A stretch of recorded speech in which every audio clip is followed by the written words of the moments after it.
Hey everyone, you ever pull on your favorite t-shirt, the super soft one, or your go-to cozy hoodie and just wonder, what makes this feel so good? Well, today we're going to unravel the secrets of the knitty fabrics that pretty much fill our closets. We're talking about everything from the shirt on your back to the scarf around your neck. Let's get into it. So, here's how we're going to break it down. First, we'll get into the basics of what a knit actually is. Then we'll explore the two major families, weft knits and warp knits. And we're going to do a deep dive into the specific fabrics you probably wear every single day. And to finish up, we'll talk about how you can use all this info to be a much smarter shopper. Okay, think about a classic polo shirt for a second. The main part of the shirt, right, it's all soft and hangs nicely, but then you get to the collar and the cuffs, and they're all stretchy and springy. That is absolutely not an accident. It's a really clever design choice, and it's all based on the fabric structure. By the end of this, you'll know exactly why, and I promise you we're going to start noticing these details everywhere. So first things first, what actually makes a knit a knit? It really all comes down to the way the fabric is built, and there are two main ways to do it. Most people think of fabric as being woven, with threads going over and under each other, kind of like a basket. But knitting is a whole different ballgame. It's made by taking yarn and forming it into a series of interlocking loops. It's that looping structure. That's the magic ingredient that gives knitted fabrics their amazing stretch and comfort. And this is a great way to picture the two main families. On one hand, you've got weft knitting. This is the most common one. It uses one single yarn that just builds the fabric row by horizontal row, just like laying bricks. On the other hand, you've got warp knitting. This is way more complex. It uses a whole bunch of parallel yarns that get interlocked vertically. It's a totally different way of thinking about building fabric. All right, let's talk about our first and probably most familiar family, the weft knits. These are the ones we all know and love. They are the fabrics of total comfort and flexibility. So here's the key thing to get about weft knits. That horizontal loop structure is what gives them that incredible stretchiness and that super soft feel. But, there's always a trade-off. All that flexibility means they can be a little less stable, sometimes losing their shape over time. And yeah, if you've ever snagged a sweater, you know exactly how easily they can unravel. And now for the really fun part. Let's take a walk through a gallery of the most common weft knits that are probably sitting in your closet right now. First up, we have single jersey. This is the undisputed king of knits. Seriously, if you're wearing a t-shirt, chances are it's single jersey. It has a smooth face with these little V shapes, and the back is a bit more textured. The one annoying thing about it, the edges just love to curl up, especially when you try to sew it. And you will find it everywhere, from your basic tees and your underwear to everyday casual stuff like curties. It's just so soft and breathable, making it the perfect choice for anything you wear right up against your skin. Okay, next up is rib knit. And this, right here, answers our question from the beginning. See, by alternating the front and back style of stitches in the same row, you create these really obvious vertical ribs.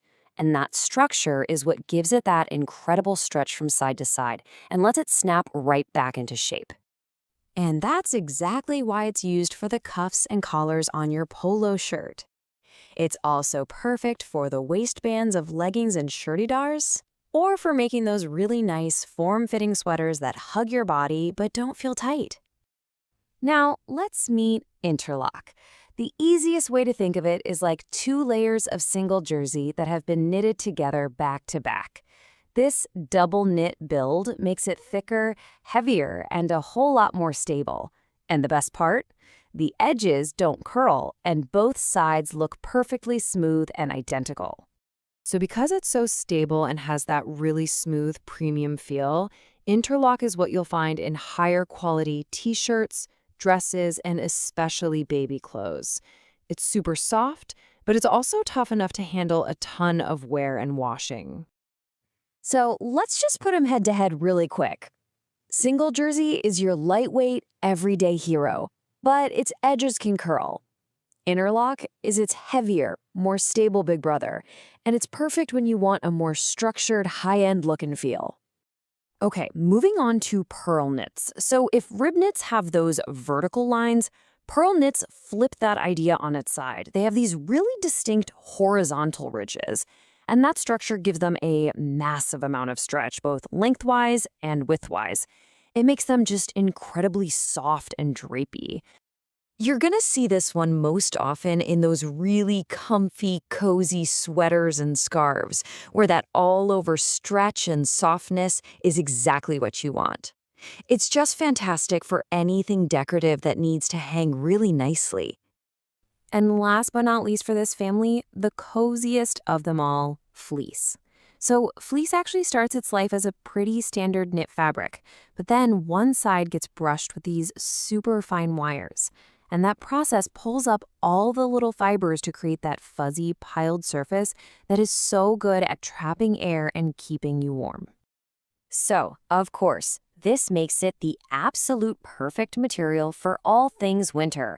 We're talking sweatshirts, hoodies, track pants, linings for jackets, you name it. It gives you all that warmth, but without any of the stiffness you might get from a woven fabric. Okay, time to switch gears completely and look at the other side of the knitting family, warp knits. Now, if weft knits are all about that stretch and comfort, warp knits are like the engineers of the group.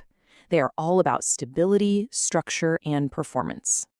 What's so cool about warp knits is just how technical they can be. You've got tricot, which is smooth, super stable, and it doesn't run easily, which is why it's used for things like the slippery lining inside a jacket or for really durable lingerie. Then there's raschel knits, which can create these incredibly complex open work patterns. Think lace or even netting. And of course, there's mesh. Its whole purpose is that open, breathable structure, which is perfect for sportswear, shoes, even backpacks. They're really the unseen workhorses of the fabric world. Shoo! Okay, we've covered a ton of ground. So let's bring it all back together and talk about how all this new knowledge can actually make you a more informed consumer. This chart really nails the core difference. It's all a trade-off. On one side, weft knits give you that amazing softness and stretch, perfect for everyday comfort, but they can unravel. On the other side, warp knits give up some of that stretch in exchange for structure, stability, and run resistance, which makes them powerhouses for technical gear. It's really a classic showdown, comfort versus construction. So here's what I want you to take away from all this. The next time you're out shopping, just take a closer look. Feel the fabric. Is that t-shirt a lightweight single jersey, or is it a heavier, more premium interlock? Can you spot the rib knit on the cuffs of that jacket? Knowing your knits doesn't just make you a smarter shopper. It gives you this whole new appreciation for the incredible engineering that goes into the clothes you wear every single day. Thanks for joining me.